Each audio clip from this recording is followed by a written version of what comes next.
This episode of A.C.M.G. Presents Talk Time Live is brought to you in part by Viewfinder's Identity Search and Design. Your choice for web design, graphic design, and all multimedia development needs. Visit VFISAD.com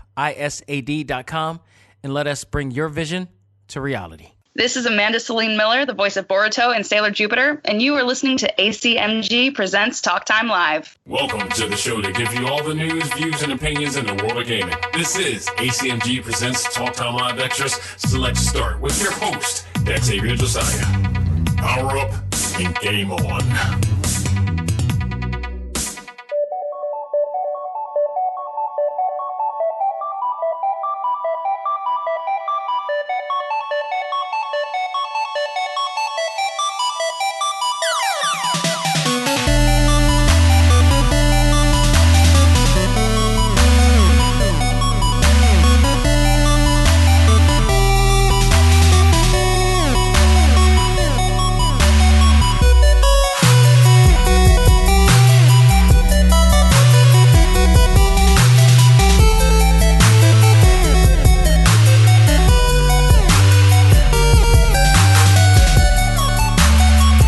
Gentlemen, welcome back. This is A.C.M.G. Presents Talk Time Live Extra Select Start. I am your host, Xavier Josiah. Just as I thought, there's not that much news going on in the world of gaming due to the events of COVID-19 and the coronavirus right now. But luckily for you, I have a review today, and I'm going to review One Piece Pirate Warriors 4, Bandai Namco's latest anime game title.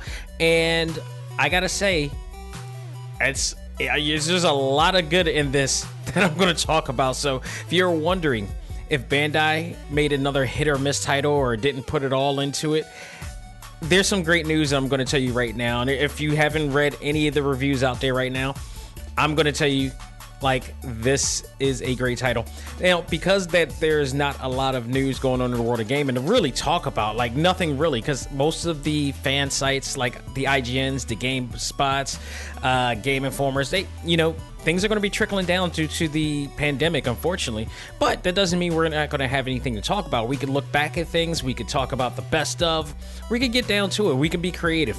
And that's exactly what we're going to do here in Talk Time Live, and especially Select Start. We're going to look back at things. Oh, I definitely got something really good for you guys next week, so stay tuned for that. I'll be talking about that very soon. But I do want to point out that, due to that, things are going to be a little lighter. Episodes may be a little bit shorter, but that's all right. I'll still entertain you nonetheless, so don't worry, I got you. But in honor of One Piece Pirate Warriors 4, we're going to talk about that, talk about what I thought of it.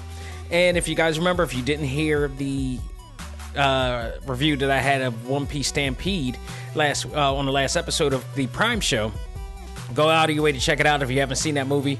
Definitely there's some good things to talk about there, and there's definitely some good things to talk about with this game. I was wondering if this was going to be another just, pick up and play it. If you're a fan of it, hardcore fan, then yeah, you're going to love it type of thing, hit or miss. Because Bandai Namco, let's be real, Bandai Namco, or let me just put it to you this way. When it was just Namco, they were hardcore trying to prove their worth and trying to prove their thing. And, Bandai Namco started working with them and they merged or they were acquired or whatever. And they started making some really good games. They started making the Naruto Ultimate Ninja Storm series, which everybody loves dearly. A lot of people, majority of people love dearly. Matter of fact, it's April. It's coming out this month on the 24th, so I'm looking forward to that. The same day as Trial of Mana that will be coming out as well. So we got that to look forward to. But also, and hopefully some great news going on in the world by that time. Cross your fingers. But lo and behold, we had My Hero Academia 1's Justice 2, which was better than the first game. There's a lot of fun to play this time around, like I mentioned last time. But overall, it's like it didn't really move me in a sense, and I felt like they could do more. With One Piece Pirate Warriors 4, they did everything that I wanted them to do with My Hero Academia 1 Justice. The presentation in this game is, I'm going to go old school and say this, it was all that. Seriously. It was dope as hell. And I really dug it. I really dug the attention to detail that they put into this, the amount of emphasis into not only just the character design, but the videos, the cutscenes, everything. They put a lot into it. This was what I played this time around was absolutely the Bandai Namco that I known and loved, that I praised. That I was like, these guys are the king of anime video games. They did not just phone this one in at all. They went full blast with this. I mean, I can tell you this, there is a negative to it, but all things considered, for the amount of content that they put in this, I am going to give them a break with that one, because it's a usual negative that I have with a lot of the Bandai Namco anime titles. And if you've listened to the show, you know exactly what the hell I'm talking about. But let me tell you this, there's so much. If you're a One Piece fan, there's so much for you to love about this game. If you've played any Dynasty Warrior style game from Koei Tecmo, this is no different slightly, but if you played them all, they've all, well, not all of them. Some of them were redundant and repetitive as far as gameplay and features and stuff, but they learned from that. And I think later on in the years, when they kept making these games and they started using, licenses from different animes and other, franchises, they started doing something different for each of them. So each game has a different feature that the other one does not, to make them more distinct. It's not the same experience. It's not the same story. They have something a little slightly different that makes you say, I want to play Zelda Hyrule Warriors here. I want to play Fire Emblem Warriors. I want to play, Pirate Warriors. All of them have something slightly different in their gameplay and the character design, everything. It's just very well done. Koei Tecmo Games always does a great job working with Bandai Namco Entertainment, and this is absolutely no different. I mean, gotta think, these are the same guys who also did take your pick. I mean, Orochi Warriors as well, another great one that they worked on, which was more of their franchise of characters, and Ninja Gaiden and all those cats, and some of the what are the other ones, Dead or Alive crew.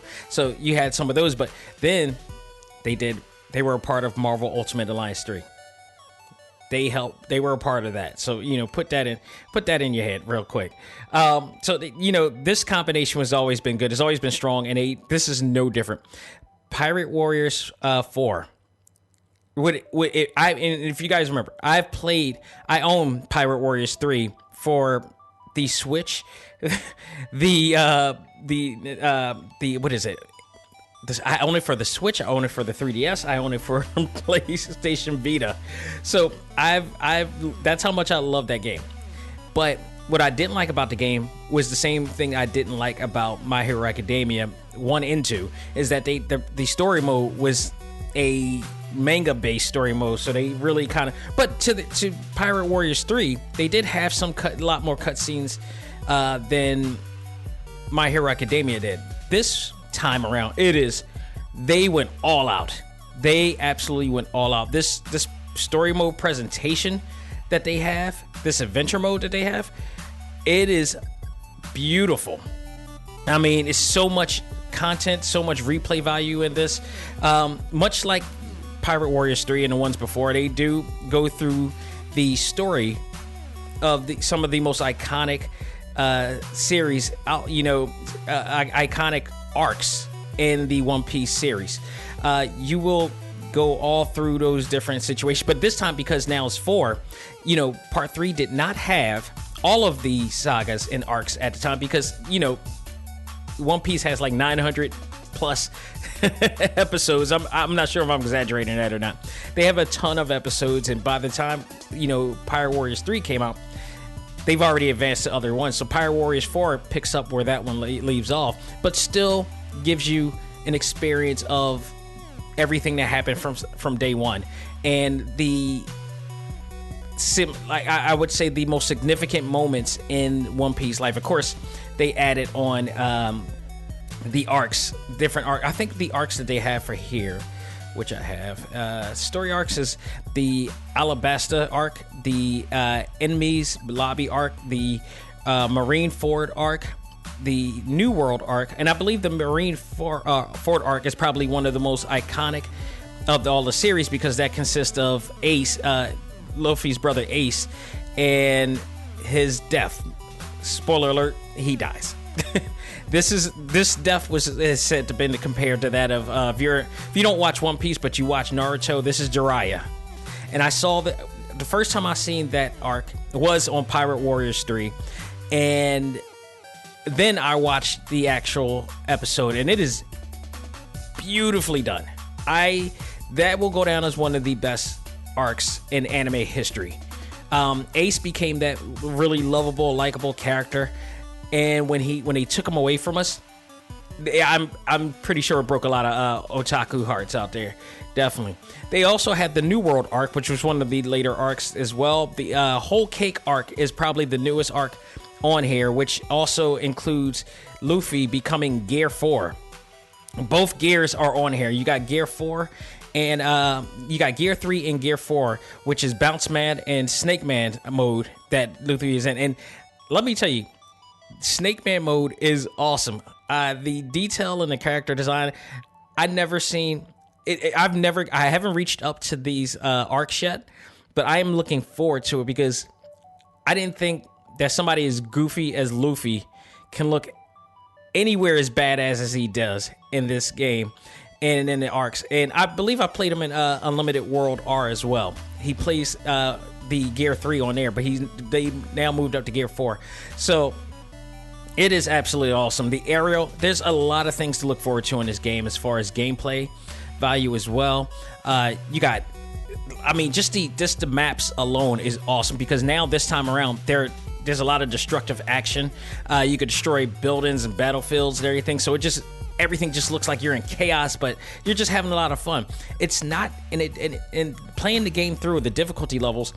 It's not as hard or difficult. The stipulations of the maps aren't as difficult as they were on Pirate Warriors 3 or any other of the Warrior games out there, because there are certain modes where or maps and that you play through that you have to get within a certain time, a place in a certain time, and you got to rescue one of your members or stuff like that. And sometimes it can get confusing because you get lost into the map world. Not this time. Not as much this time. I beat the whole entire game in the story mode and as well as the treasure log mode as well, which we'll talk about in a minute. And I never had any problem going through that mode. In fact, it was so much more fun to just go through. When you get to one spot, you defeat the enemies on that spot. Then they let you know another spot. The other thing I love too about this game is that they have now meters to let you know how close you are to the enemy and where you at. So it helps you navigate through the maps better. And I think that was a lesson learned from previous games that they have. So if you got an enemy that you're looking for, but you see it on the map, as you're going through the actual, stage, the closer you get, it appears, and then it shows you how close you are going to, and you see the meter going down further and further until it hits 0, which means that you are at the area where he's at, or your character is at for that matter. So that is awesome too. What is really different, and I loved about this game, and what it really made it fun, if you played any of the Mosou games or Dynasty Warrior games before, you know that you will hack and slash your way through hordes and hordes of enemies, and then your gauge meter goes up, your Mosou meter goes up, and then you get to use your super or your special. This time, and for the first time ever, if I'm correct, they have your ability to have 4 Mosou moves. So now you can not only pick 4, you could use 4 Mosou moves. You can also pick which ones you have. If you start upgrading your character and leveling up your character, using their new, RPG system, then which are like basically maps that you just keep adding on to. The more money that you make, you can use that money to actually add on to the maps, which then levels you up from health, stamina, defense, and allows you to gain new moves, new power moves or Mosou moves in there. And it just adds on so much more to the game experience. And every one of them, there are possibly like 43 characters plus, I believe, a few more that are available, that will be available in due time via the season pass. That in each one of them have their own special moves and power levels and everything. It's beautifully done. I love it. And that the aspect of having the ability to use 4 different Mosou moves. Or moves, I will get that right someday. Then it really brings more fun. It's more engaging. It's the replay value is higher than before. So I enjoyed the hell out of that alone. And then you take on a whole bunch of bosses that are familiar with the series and a new one, because I mentioned all of the actual arcs that we have that you're used to, but Pirate Warriors 4 has an original game story that you play after you get through all of the original stories from the game. So basically what happens with this, and I'm going to go straight on to this part of it, is that you have what is this called? Story. Where am I with this story? Yeah, you have the Land of Wano arc, which takes place right after the whole Cake Island arc. And what happens here, I'll read off what it says on the official page. The Straw Hat Pirates meet up with Zoro, who had gone ahead to Wano country. There they aim to defeat Kato, which is like the new big boss, and he is badass. This dude is no joke. And the Kato of the 4 Emperors, who's never been in the game before. Kazuki, Odin's son, Momonosuke, and loyal retainer Jesus Christ, Kiemon join Luffy on this expedition, eager to avenge Odin. The Big Mom pirates also barge in the scene in hot pursuit of Luffy. The events of the arc includes original stories, revealed in the only revealed in the game. Now, also even though this is an original story, this absolutely connects to all of the arcs going there. So it does kind of follow up, but it feels like a non-canon anime movie in a sense. But for what it's worth, it is a really cool mode. And basically the deal is, it's like part of it is that you're fighting as Luffy, a higher level version of Luffy, who's like in Gear 4 by now.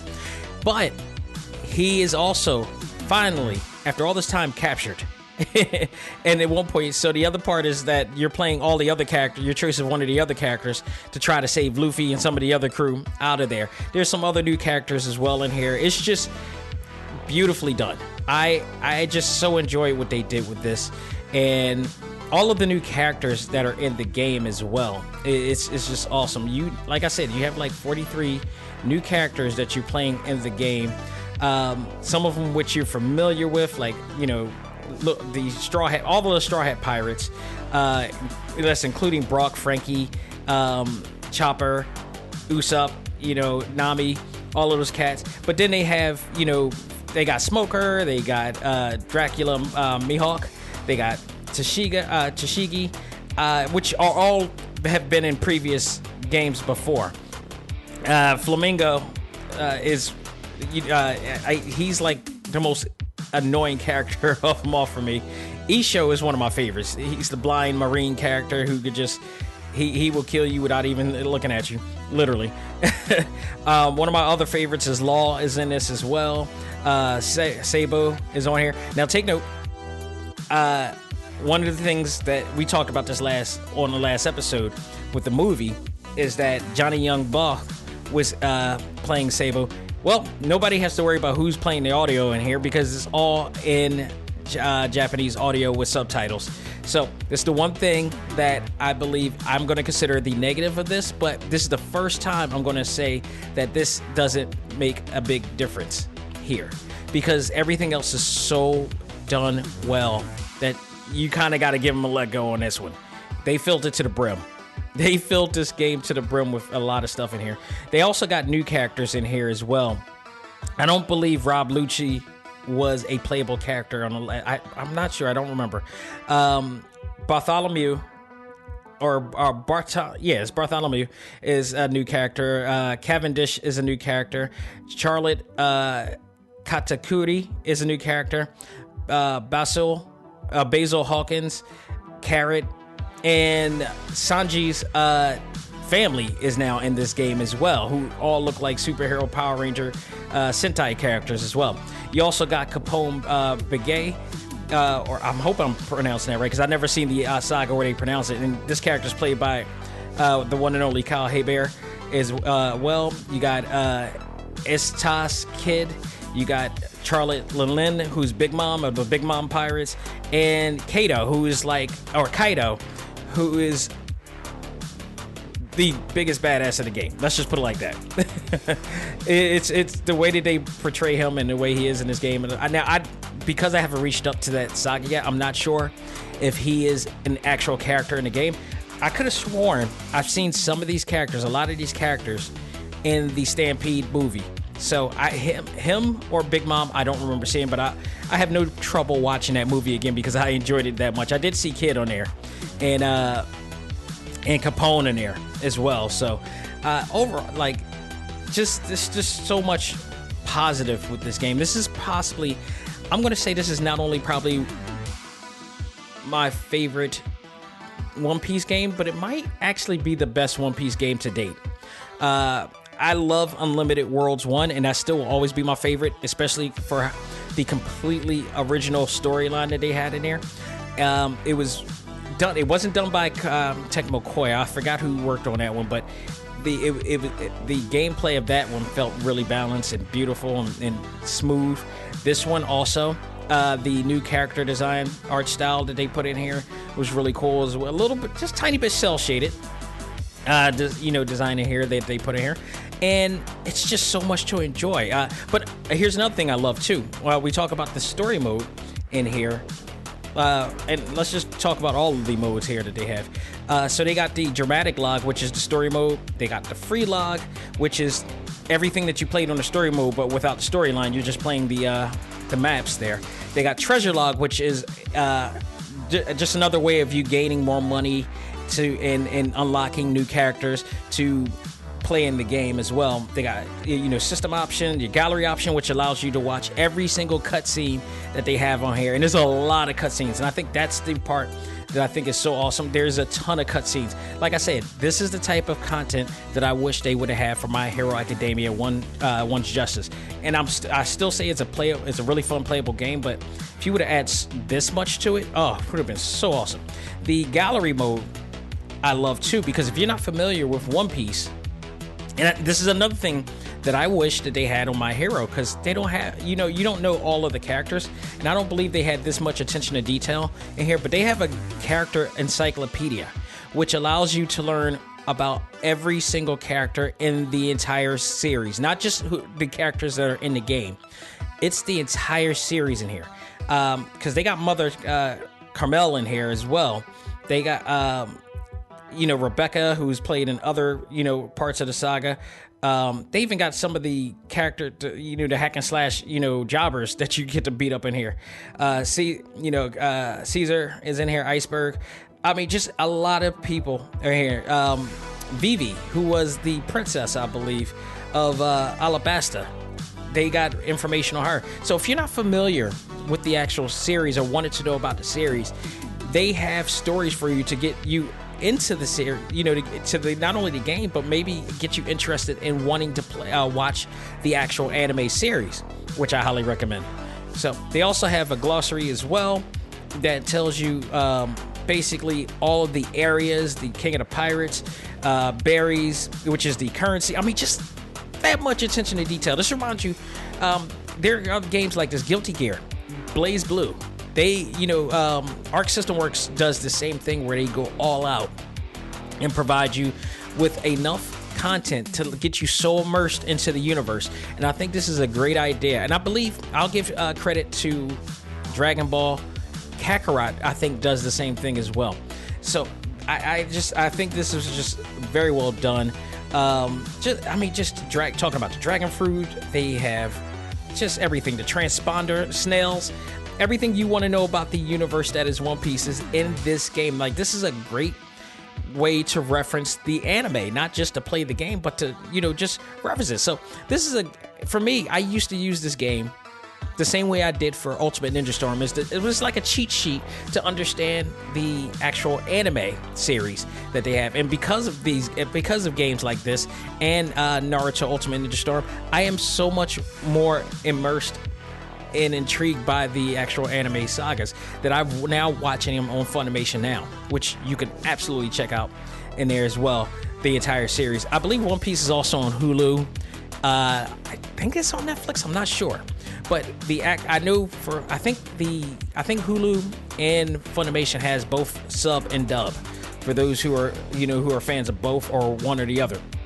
So it's just really, really cool. They also have the event viewer, which has every single cutscene in here, and I can't even count how much stuff do they have, but there's might be probably 20, 30 different selections here, and as you click on it, there's like 5 to 8 or 5 to 10 different cutscenes in here. Now, the cutscenes that they have are not only CGI cutscenes, but they're also real-time cutscenes with the actual models that you with the game models and characters that you're using in the game. So much like games like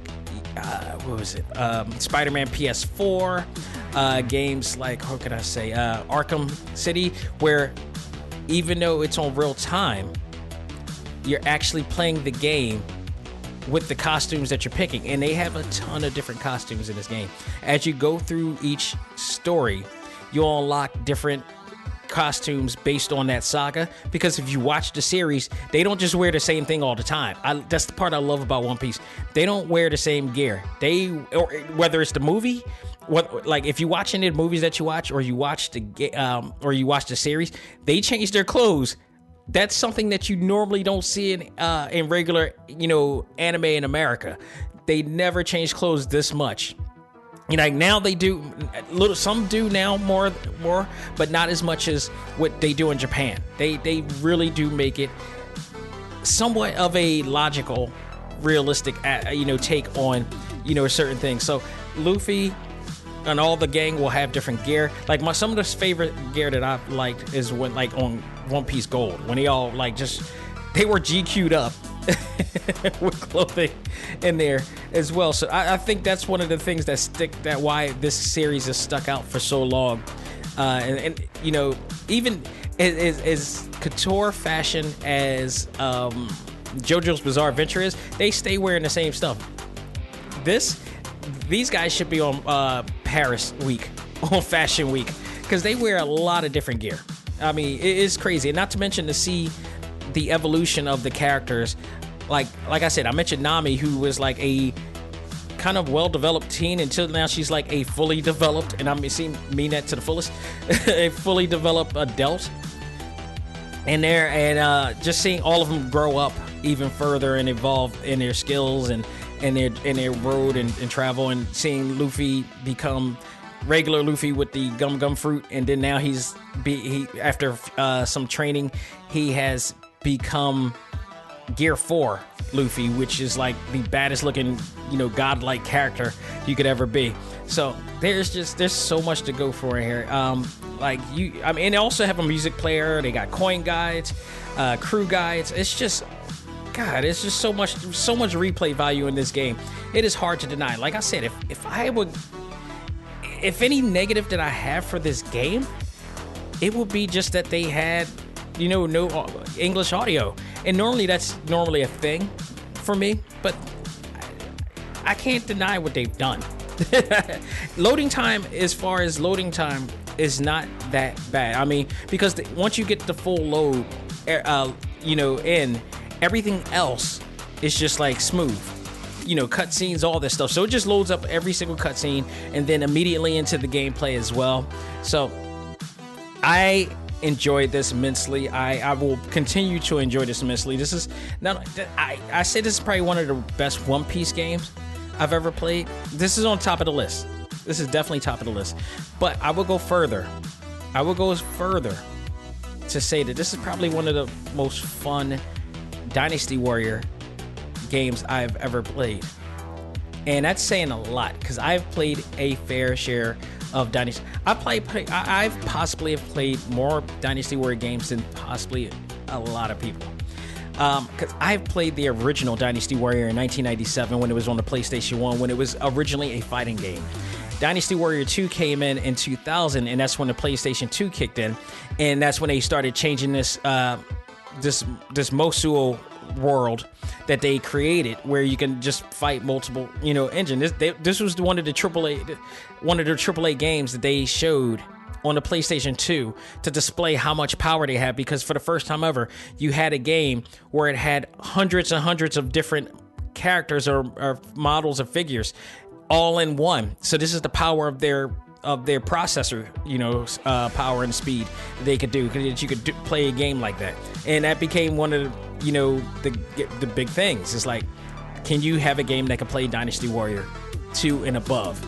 And this is at one point, this was just a PlayStation staple. Now it's played for everywhere. So, I'll give, as far as, the top games, I think this is the most fun I've ever had. And I love Hyrule Warriors. I love, give a shout out to, what is the other one I just played? Fire Emblem Warriors was pretty good too.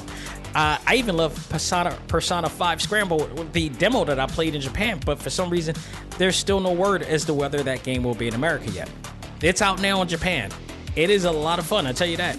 But I still think that One Piece for me really grabbed me. I was really impressed and relieved at the amount of content that they put in and attention to detail that he put in here.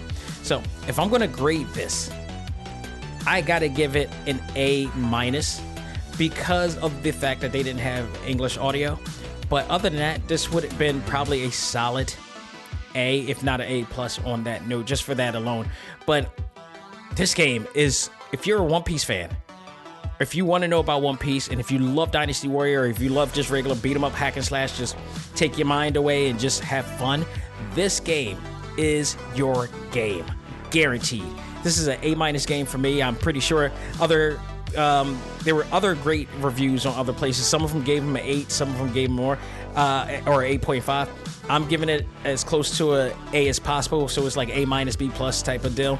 So I absolutely loved it. I had no absolute problems playing this game all the way through. No glitches, no none of that. The frame rate was really great. It's just an awesome game to play, and the story is awesome. The original story mode and how it ends, loved it. They did it justice. They absolutely did it justice. So if you are a One Piece fan, or if you're an anime fan in general, go out of your way and get this game. Absolutely well worth it. So if I'm gonna rate it, I still gotta rate this number 1. But what am I gonna make the top 5?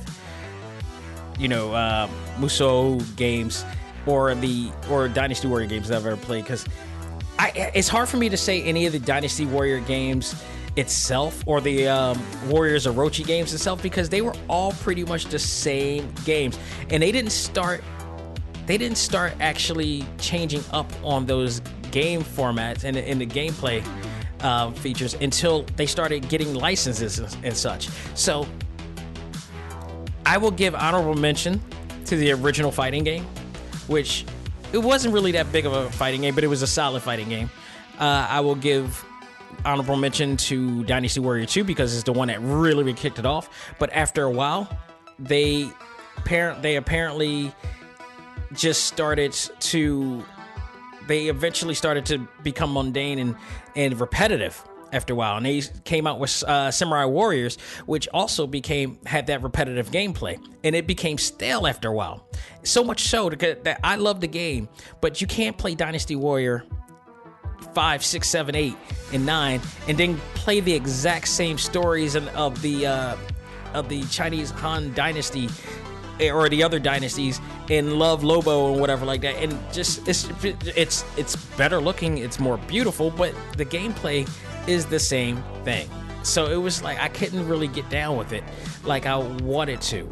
But it wasn't until the other games came out that they started using it. Let me see. I did play Strike Force before on PS Vita. Dynasty Warrior Gundam was a very fun game. Love that game. That's one I would say was one of my favorites there. The Fist of the North Star game was also one of my favorites. If you guys don't remember, in 2010 they had a Dynasty Warrior game for Fist of the North Star, and if you're a fan of that, much like you are of the recent Sega game that they came out, which is also absolutely awesome. That game deserves a nod too. It was on the PlayStation 3, and guess what? I actually still have it. This is the reason why I need to start booting up my PlayStation 3 if there's not too much dust in it. So this is why we also need the PlayStation 5 to have crossword compatibility so we can play these old ass games as well. Still got a lot of that stuff in my files. So we also have Warriors Orochi, which I really like because it combined the Dynasty Warrior cast, the real based on true story characters, with the likes of Ryu Hayabusa from Ninja Gaiden, some of the characters from other games as well, and Dead or Alive or whatnot. You know, it was a big old crossover series. So I give a nod to Warriors Orochi 3, which I believe is available for the Nintendo Switch as well right now. Hyrule Warriors changed it. Hyrule Warriors was a absolutely fun game. How they were able, guaranteed with the help of Nintendo and Miyamoto, they were able to give you the best of Dynasty Warrior and still bring in the essence and elements of Legend of Zelda. I'm like, this, up until Breath of the Wild, that was my favorite Zelda game to play, because it was just like, I don't have to think too hard on puzzles and everything to go. It's just like, just go out and just beat the living crap out of Ganon and all the other characters. And then he had a lot of new cool characters that, you know, spread out from different Zeldas as well in there. And you got to play a really cool new story mode from that as well. The other one I'm going to say is Fire Emblem was another great one as well. Berserk. Berserk was okay. But I wouldn't say it as the best. But I will give, and I would have to give Persona 5, even though I played the demo. I really enjoyed what they provided. It was a kind of a deep demo that I played, and I hopefully, again, if they come out with it, I'll enjoy it more. But there apparently is a Dragon Quest Heroes 2 that is claimed to be a Tecmo Koei game, or is a Square Enix game, but I don't understand why they're claiming this is, well, one of the developers is Tecmo Koei. They claim that it's on the Nintendo Switch. I have never played this game a day in my life. They also said it's on a Vita too. I gotta find it. I really had to find it. I don't know where it is. If there is a Dragon Quest game on the Switch, I need to check it out, because I would have brought that game instantly. I would have played that game instantly. I'm a big fan of anything Akira Toriyama had anything to do with. So that was that. But, you know, those are my favorite games right there. But I would still, of all those games that I played, I can't say I've enjoyed any of them as good as this. And a nod to, I also add, you know, Pirate Warriors 3 as well. 2 I played, but not so much enjoyed it. 3 was okay, but this one was the full Mountie for me. I really love what they did. Hopefully this is a good comeback for Bandai Namco. I'm not sure, but God, it's funny. They put all this emphasis on this game in games like JoJo's Bizarre Adventure as well, but they just don't give it the full Mountie of it. And I can only, my only belief is that it has to be budget, because, you know, these really talented, established American voice actors, they gotta get paid. They gotta get paid for their quality, man. So I don't know what to tell you, but, you know, at least we have such a great fun game to play on that note. So, you know, go out of your way to check it out, folks. That will do it, believe it or not, for this very short edition of Talk Time Live Extra Select Start. Just letting you know, this Sunday we got some new stuff coming out today and tomorrow, actually. High Score Girl, I believe, is out today, if I'm correct. Tomorrow, I believe it should be the second season of Harley Quinn on the DC Universe is coming out. So we're going to check both of those out this week and talk about that. Plus, luckily for us, there is other pretty interesting news going on the other genres of our favorite fandom. So we'll be talking about whatever's new coming up this week as well. So stay tuned for all that. Again, thank you all for checking this out. Thank you all of our new listeners out there for checking this out as well. And if you are a fan of any of the games that I review or the anime that we watch, I actually interviewed some of these people in the world of anime, comics, movies, and games, and they're available on TalkTimeLive.com. You can check our exclusive section, which is usually on the top left, or if you're looking at it from the PC, it's on the top. You can see the tab bar at the top, which is exclusive. You can also, if you're looking at it on mobile, it's on the top left. You could click on it. You'll see the exclusives tab on there. You click on that. There is over 40 interviews of some of the best. Some of them are returning guests as well, but that counts. So you got the likes of Kyle Hebert, who actually did a really cool soundbite liner for me, and I can't appreciate it enough. You probably saw it on the A.C.M.G Facebook group. You are now seeing it on Instagram as well. It's just awesome. The amount of people that I had the pleasure of meeting, and very honored to get to talk to and learn from as well. And hopefully that you guys can learn from it too and be inspired by what they've done for themselves and for the industry that you love and the genres that you love. And whether we got game designers, we got comic artists, we got people from the world of Marvel Comics and Marvel Studios, Marvel Animation at best. We have everything, just everything. I think we pretty much covered. We even got pro wrestling. We've covered a lot of grounds in here on Talk Time Live. So go out there to check it out on Talk Time Live exclusive. You could go to TalkTimeLive.com on the exclusive page. All of the episodes. We also got Mega Ran, and we got recording artists as well. Felix Dongato, just like None Like Josh is on there as well. I mean, these are really talented people that have paid their dues to let their talent shine in front of the world, and I had the honor of being able to talk to them as well. And there's more to come, guaranteed. We're not stopping. We're gonna entertain you all through this entire pandemic and whatever's gonna happen, and we're gonna get through this. You best believe it. We all will. So check us out on there. You can also subscribe and download our shows on a lot of major platforms that is out right now, including Spotify, iHeartRadio, Apple Podcasts, Google Podcasts, Stitcher, Podbean, Pocket Cast, and all Amazon devices. There's not any place that you can that you'll be able to find Talk Time Live. It's everywhere and anywhere you need it to be. So folks, that will do it for now. Just be safe. Keep everybody else safe out here. Stay your asses at home. I'm not joking about that. I want this to be over with so quickly, and the only way to do that is for it to be out of sight, out of mind, unless you need to help somebody. If you're doing essential jobs and work out there, and shout out to everybody who does, all the medical staff out there who are working tirelessly out there. Thank you all. Thank you all. Thank the authorities. Thank everybody who's taking precautions to make sure everybody's safe. And shout out to everybody who's looking out for the elderly and everybody else out there as well as doing their thing, even the pets out there. So thank you all out there for doing what you're doing. And thank you all for who are staying home, staying quarantined, and making it work for yourself. So thank you, all of you. On behalf of myself, this is Dak Xavier Josiah saying, learn to let go, live life, and love all things anime, comics, movies, and games. This is A.C.M.G. Presents Talk Time Live. I am out here, folks. I will talk to you Sunday. Keep it going, keep it growing, people.